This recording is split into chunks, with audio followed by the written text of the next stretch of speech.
they're going to need a little bit more on the defensive end. How about this?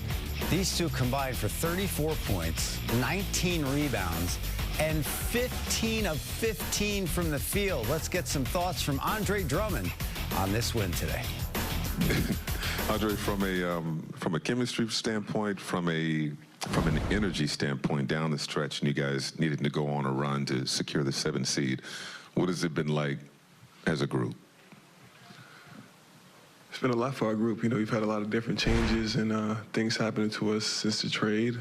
We stayed with it. We all have one goal in mind, and, you know, we saw it through. We finished out the year great. Kevin had 16 assists, found you for some great buckets. You had a double-double in the first half. What have you seen from Kevin in terms of taking what the defense has given him in that helping ball movement out there on the floor? You know, Kevin knows the game well. He knows that guys are going to double-team him, and he's almost 7 foot tall, so he's able to throw that pass over people's heads. So, you know, people got to make a decision when they do double-team him. And not only can he pass, he can shoot over the top of them, too. So it makes him a very dangerous player, and today was one of those signs. In your estimation, just how did the game turn at the beginning of the second half when they went on that run, and then what were you guys able to do to kind of get momentum back on your side? I mean, the game of basketball is a game of runs. They did what they're supposed to. They played hard, and they made shots. I mean, it's the way of the game. Nothing we could do about that. We try to, you know, slow them down as much as we can, and we ended up making more shots than they did. You had a pretty good game the other night against Cleveland. You're going to see them again in a couple days. How do you feel about your ability to play in that matchup, you know, whether Jared Allen plays or doesn't play for them?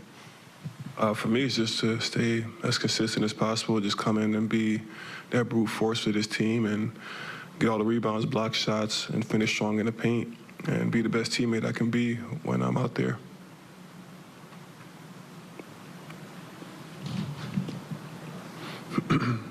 Steve mentioned teams are showing more of a willingness to double this year than they have in past years. One, have you noted that teams being more willing to double stars? And secondly, kind of related, I mean, for Kevin to shoot the way he did and still find ways to have a great impact on the game, does that just speak to how special he is as a player? Yeah, he's a special basketball player. There's much that he can't do that I haven't seen him not be able to do. Night in and night out, he always does something special that just makes me shake my head like, damn, this kid is special. It's a joy to play with him. Thoughts from